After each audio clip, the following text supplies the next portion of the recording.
وہ ایک صاحب قربانی کے بارے میں پوچھنے لگے، قربانی کے بارے میں، یہ ابھی قربانی آنے والی ہے نا، تو اس میں بھی یہی اعتراضات، یار اتنا پیسہ غریبوں کو کھلا دیا جاتا ہے بھائی، ایک ایک گھر میں 2-2 لاکھ 1.5 لاکھ 1 لاکھ کی قربانی ہو رہی ہے، ایک جانور کٹتا ہے نا اور اس کا گوشت 3-4 دن میں کباب بنا کے کھا پی کے ختم.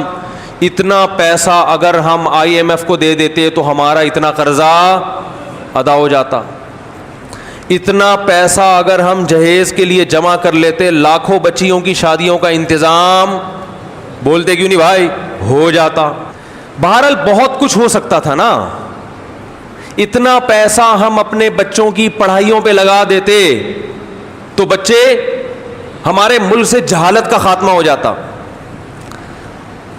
اتنا پیسہ یوں کر دیتے تو یوں ہو جاتا، یوں کر دیتے. اور اگر چلو گوشت ہی میں خرچ کرنا تھا، بھئی علماء کہتے ہیں نا غریبوں کو گوشت کھانے کو مل رہا ہے، تو اتنا پیسہ گوشت خرید کے اسٹاک کر دیتے اور پھر پورے سال آرام آرام سے تقسیم ہوتے. یعنی گورنمنٹ یہ اعلان کرتی بھائی قربانی کی مد میں سب اتنے پیسے جمع کرائیں، 50,000 ہم کرا دیتے، 1 لاکھ رفیع بھائی کرا دیتے، 1.5 لاکھ فلاں کرا دیتا، اور یہ کرا کے گورنمنٹ یا کوئی کمیٹی بن جاتی جو کہتی اب ہم ایک دن میں نہیں بلکہ پورے سال میں ڈیوائڈ کر کے جانور ذبح کر کے غریبوں میں بانٹتے رہیں گے. اس سے غریبوں کو فائدہ زیادہ ہوتا.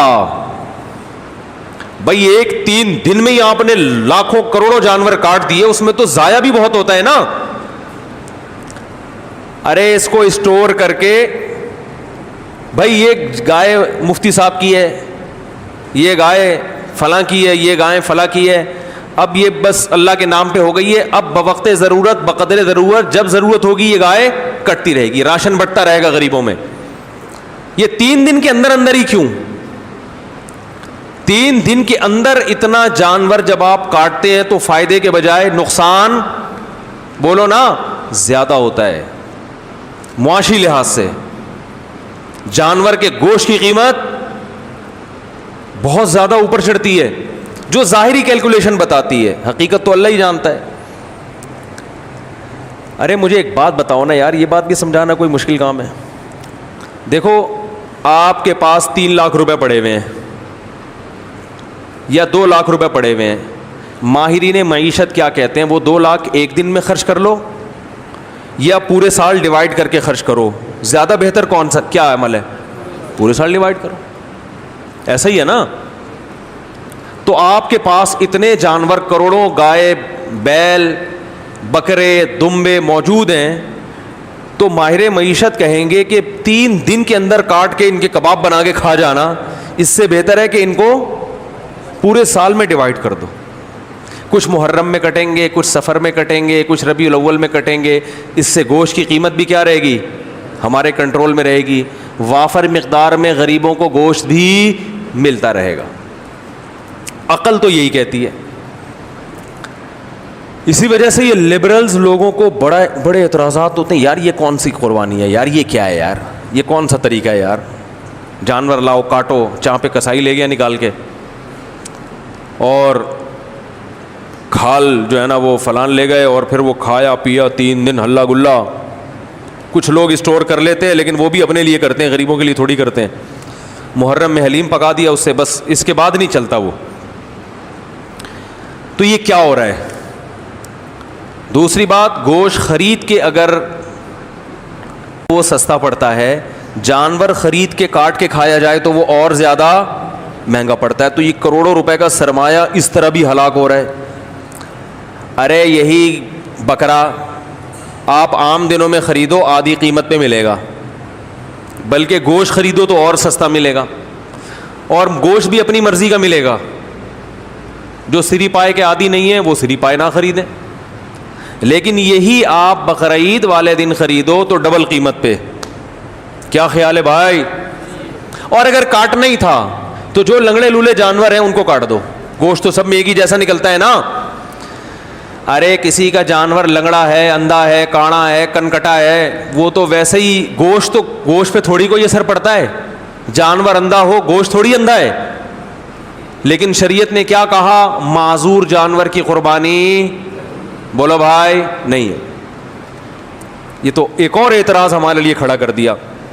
تو اتنے سارے اعتراضات قربانی پہ ہوتے ہیں, ان سب کا ایک ہی جواب ایک حدیث میں موجود ہے. صحابی نے پوچھا یا رسول اللہ یہ قربانی کیا ہے؟ آپ نے فرمایا سنت ابیکم ابراہیم, تمہارے باپ ابراہیم کی سنت, بس اور کوئی لاجک نہیں ہے. جب اللہ نے ابراہیم علیہ السلام کو حکم دیا بیٹے کو ذبح کرو, تو اس کی کوئی لاجک سمجھ میں آتی ہے؟ ابھی تو گائے کاٹنے کا کہا جا رہا ہے, بیٹا کاٹنا تک کا تو کوئی تک بنتا ہے ہی نہیں. بھائی بیٹے کو کاٹنے کا حکم دیا جائے, یہ کسی لبرل کو آپ سمجھا سکتے اس کی حکمت ہے؟ بھائی اقوام متحدہ کو قائل کر سکتے ہو کہ بیٹا کاٹنا بھی اس کی کوئی تک بنتا ہے اس کا؟ وہ مانیں گے؟ ہے بھائی کسی کو بھی بٹھا کے سمجھاؤ یار فلاں کو اللہ نے حکم دیا بیٹا کاٹو, تو آپ فوراً کہو گے یار ہو سکتا ہے وہ بیٹا چور ہو معاذ اللہ, یا وہ بیٹا اتنا بڑا مجرم ہو کہ اس نے کئی لوگ کاٹ چکا ہو, تو اب باپ کو کہا جا رہا ہے اس بیٹے کو کاٹو تاکہ مزید لوگ نہ کٹیں. ڈاکو ہو, چور ہو, ہے نہ بھائی وہ بیٹا بھی کون ہے؟ اسماعیل پیغمبر کا بیٹا, اور جس کے بارے میں بشارت دی گئی تھی کہ بطور انعام کے دیا جا رہا ہے آپ کو, آپ کی قربانیوں کا صلہ ہے یہ بیٹا, بطور گفٹ, جس کے اچھا ہونے میں دو رائے نہیں ہو سکتی. ایسے بیٹے کے بارے میں حکم دیا جا رہا ہے ابا کو کہ اس بیٹے کو کیا کر دو؟ ذبح کر دو. آپ کہہ سکتے ہیں ہو سکتا ہے بچے کا امتحان لیا جا رہا ہو کہ یہ بچہ کتنے پانی میں ہے, کاٹنے کا اصل حکم نہ ہو بلکہ اللہ دیکھنا چاہ رہے ہو کہ بچہ آگے سے رسپانس کیا کرتا ہے. تو بچے نے جواب کیا دیا تھا؟ یا ابت افعل ما تؤمر, اے ابا جو کہا گیا ہے عمل کر لیں. تو بچہ ایگزام میں کامیاب ہو گیا, اب اللہ کہتے بس نہیں کاٹیں. ہے بھائی تو جیسے ابراہیم علیہ السلام کو حکم دیا اپنے بیٹے کو کاٹیں, اس کی لاجک کچھ بھی نہیں ہے سوائے اس کے کہ ابراہیم بھی اللہ کے, بیٹا بھی اللہ کی مخلوق پہلے ہے, ابراہیم کا بیٹا بعد میں. تو اللہ کہہ سکتا ہے بھائی میں تو ویسے بھی کسی کو کسی وقت موت دے سکتا ہوں, آپ نہیں کاٹیں میں کسی اور حادثے سے ہلاک کر دوں. یہ تو مجھے اختیارات ہے نا, دیا بھی تو میں نے. یہ ثابت کرنے کے لیے کہ ابراہیم تو میرا بندہ ہے اور تیرا بیٹا بھی میرا غلام ہے. غلام کو جب حکم دیا جاتا ہے تو اس کے پاس کیوں کا آپشن نہیں ہوتا, بس یہ ثابت کرنے کے لیے کاٹو. تو ہمیں حکم دیا جا رہا ہے کہ بیٹے مت کاٹو بلکہ بیٹے تو مزید پیدا کرو, نسل بڑھانے کا حکم ہے نا, لیکن بیٹے کے بدلے میں جانور کاٹو. اور اس جانور پہ جو اعتراضات ہوں کہ کیوں کاٹنے کا حکم دیا جا رہا ہے, اتنے پیسے سے غریب کی شادی کرا دیتے. ایک تو غریب کی جب بھی مثال آتی ہے شادی کی آتی ہے بیچارے کی مثال, کیونکہ غریب کے ہر مسئلہ حل ہوتا ہے, شادی نہیں ہوتی بیچارے کی. غریب کو روٹی بھی مل جاتی ہے, لوگ زکوٰۃ فطرہ دے دیتے ہیں غریبوں کو, میں نے دیکھا ہے, بلکہ دیتے ہی غریبوں کو ہیں, تلاش کر کر کے غریبوں کو دیتے ہیں. ہر کام علاج بھی ہو جاتا ہے. غریب کا مسئلہ اٹکتا کہاں ہے؟ رشتہ لینے جائے گا, جتنا بھی ترس آ رہا ہو نا آپ کو, آپ بولے گا بھائی تو یہ 1 لاکھ مزید لے لے, پتلی گلی سے نکل یہاں سے, بیٹی نہیں دوں گا. تو غریب کے سارے مسائل کہاں کے کھڑے ہوتے ہیں. اس لیے میں مثال دیتا ہوں, غریب کی شادی نہیں ہوتی اس کی بیچارے کی, رشتہ نہیں دیتا کوئی, تو غریب بھی نہیں دے رہے ہوتے. کمال کی بات یہ ہے غریب بھی نہیں دے رہے ہوتے اس کو. تو اس لیے میرے زبان سے نکلتا ہی یہی لفظ ہے ہمیشہ. ہاں تو میں یہ عرض کر رہا تھا کہ لوگ کہہ سکتے تھے کہ یہ جو تم نے 1.5-2 لاکھ کا بیل خریدا ہے, اس سے کسی غریب کی شادی کرا دیتے, یا کھانا کھلا دیتے, یا کسی غریب بچی کو جہیز دے دیتے, یا فلانا کر دیتے, تو ڈمکانا کر دیتے. تو آپ ان سے بولو بھائی جب ابراہیم علیہ السلام کو اللہ نے حکم دیا تھا بیٹے کو ذبح کرو, تو ابراہیم علیہ السلام بھی اس قسم کے اشکال اگر کر لیتے تو وہ اللہ کے خلیل نہ بنتے, وہ معاذ اللہ نقل کفر شیطان کے دوست بن جاتے.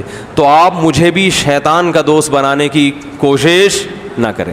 اللہ نے حکم دیا کہ کاٹو تو میں کیا کروں گا؟ کاٹوں گا. اور حج میں تو اس سے بھی زیادہ عجیب معاملہ ہوتا ہے. یہاں تو ہم گوشت کھا بھی لیتے ہیں, کھلا بھی دیتے ہیں, مینا میں جو کروڑوں لاکھوں جانور ذبح ہوتے ہیں وہ تو بیچارے اکثر ضائع ہو جاتے ہیں. لیکن عقل پرستوں کو اللہ نے یہاں ایک جواب دیا ہے